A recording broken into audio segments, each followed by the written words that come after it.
কি কারণে আজকের এই বিক্ষোভ?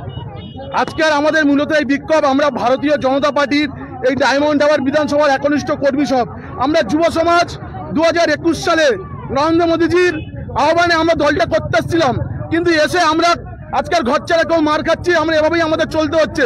কিন্তু কোন নেতা আমাদের সঙ্গে নেই। আজকে ভারতীয় জনতা পার্টির আজকে ডায়মন্ড হারবার বিধানসভায় যে দীপক হালদার আছে, যে আমাদের ক্যান্ডিডেট ছিল, তাকে শুধু শুভেন্দু অধিকারী আসলেই দেখা যায়, এছাড়া মাঠে ময়দানে তাকে দেখাই যায় না। তো এভাবে যদি রাজনীতিটা হয় তাহলে আমরা কোথায় যাব? আজকের উপরতলার নেতারা নেত্রীরা সব তৃণমূলের সাথে সেটিং করে সব কিছু দল চালাচ্ছে।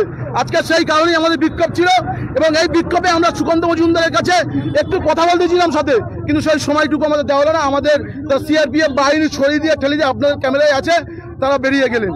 দিলীপ ঘোষ জিন্দাবাদ বলছিলেন। আমরা দিলীপ ঘোষের অনুগামী। সব থেকে বড় কথা হচ্ছে দিলীপ ঘোষের নেতৃত্বে আমরা দলটা করেছি 2021 সালে। আজকে সেই দিলীপ ঘোষ, হ্যাঁ, আমি ভারতীয় জনতা যুব মোর্চার এই ডায়মন্ড হারবার সাংগঠনিক জেলার সহ সভাপতি ছিলাম।